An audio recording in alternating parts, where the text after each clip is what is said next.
Hello friends, welcome back to my YouTube channel biology family. अभी हम discuss करेंगे बायनोमल nomenclature. Last हमने पढ़ी थी टेक्सोनोमिक हायरार्की, जिसमें हमने 7 क्लासेस उसकी डिस्कस कर ली थी। अभी हम नेक्स्ट पढ़ेंगे बायनोमल नोमेनक्लेचर। अगर आपने वो वीडियोस या फिर वो मेरे ब्लॉग्स चेक नहीं किए हैं तो please go my channel and check it out. Now discuss new topic binomial nomenclature. Binomial nomenclature से क्या मतलब है? हर लिविंग ऑर्गेनिज्म का जो वर्ल्ड में एग्जिस्ट करते हैं उनका एक साइंटिफिक नेम दिया गया है, जिससे हम उसे इजीली आइडेंटिफाई कर सकते हैं। इसमें कोई कॉमन नेम यूज नहीं किया गया है। ये सिर्फ एक पर्टिकुलर एनिमल को साइंटिफिक नेम दिया गया है जिसे हम आइडेंटिफाई कर सकते हैं उसके नेम से, वो किसी भी पार्ट में हो वर्ल्ड के। जैसे कि यहाँ पे लिखा हुआ भी है, कॉमन नेम यूज नहीं होगा। पर्टिकुलर एनिमल के लिए हमें ज़रूरत होगी एक पर्टिकुलर नाम की, जो किसी भी in different part of the world, यानी कि वो कहीं पर भी हो वर्ल्ड में, किसी भी पार्ट में हो उसके लिए। जैसे कि एग्जाम्पल के तौर पर हम देख सकते हैं, एक बर्ड है जिसका नाम है गोरैया, मतलब कि स्पैरो। उसे हम इंडिया में और पाकिस्तान में गोरैया के नाम से जानते हैं, लेकिन वहीं पर ही इंग्लैंड में उसका नाम है हाउस स्पैरो। और प्रेडल जो कि स्पेन में है, उसे हम कुछ और नाम से जानते हैं। हॉलैंड में उसे मुशस से जानते हैं। जापान में अलग नाम से और भी बहुत अलग अलग कंट्रीज में अलग अलग नाम से हम उसे जानते हैं। जैसे कि अर्थवॉर्म और अगैरेसिस को हम किस नाम से जानते हैं? इन दोनों का सेम नाम है केंचुआ। और भी अलग अलग नाम होंगे, लेकिन इन दोनों का सेम नाम है, जिसे हम इन दोनों स्पीशीज को हम केंचुए के नाम से जानते हैं। साइंटिफिक नेम कौन सा होता है? जो यूनिवर्सली यूज होते हैं, यानी कि पूरे यूनिवर्स में पर्टिकुलर ग्रुप होगा एनिमल का, उन्हें हम साइंटिफिक नेम होंगे। जैसे कि इंडियन गोरैया, जिसे हाउस स्पैरो के नाम से भी जाना जाता है, उसका साइंटिफिक या फिर आप बोल सकते हैं बायोलॉजिकल नेम क्या है? पर्सर डोमेस्टिकस। और बर्ड्स को किस नाम से जानते हैं? Aves. All over the world, यानी कि वर्ल्ड में कहीं पर भी बर्ड्स हो उन्हें हम एव्स में जानते हैं, एव्स के नाम से जानते हैं।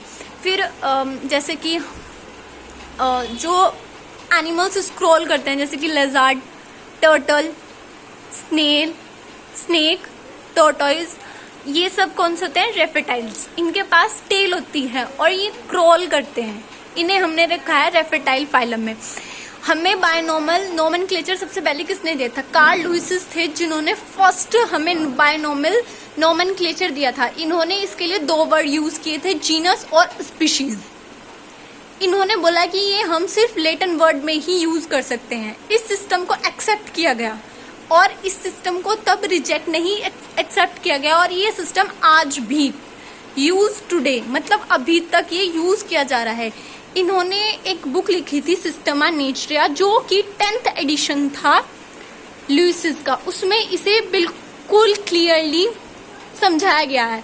ये कब दिखाई गई थी या फिर लॉन्च की गई थी, ऐसा बोल सकते हैं 1758 में हमारे पास ये रिकॉर्ड आया था। तो तब से ये था starting point of taxonomic nomenclature. फिर ICBN, यानी कि international commission on biological nomenclature, ये कमेटी है। इन्होंने एक मीटिंग बिठाई और इन्होंने क्या बोला? इन्होंने कुछ रूल सेटअप किए टेक्सोनोमी के लिए, जो कि ऑल ओवर वर्ल्ड में फॉलो किए जाएंगे। इन्होंने क्या बोला? जो साइंटिफिक नेम होंगे किसी भी ऑर्गेनिज्म के, वो प्लांट हो या एनिमल हो, उन्हें दो उसमें डिवाइड कर दिया गया, यानी कि वो 2 नेम कंटेन करेंगे, जो कि स्पीशीज और जीनस होगा। इन्होंने क्या बोला कि जो फर्स्ट लेटर होगा किसका? जीनस का, वो हमेशा कैपिटल होगा, लेकिन जो स्पीशीज का फर्स्ट लेटर होगा वो हमेशा स्मॉल होगा। ये टेक्सोनोमिक नोमेनक्लेचर में बोला गया। जितने भी साइंटिफिक नेम है उनकी स्पेसिफिक नेम जो होंगे हमारे, मतलब पर्टिकुलर नेम होंगे, वो हमें इंडिकेट करेंगे होमोजेनेटिक, यानी कि वो किस कैटेगरी से बिलोंग करते हैं, कैसे हैं वो, उनके एंसेस्टर कैसे थे वगैरह।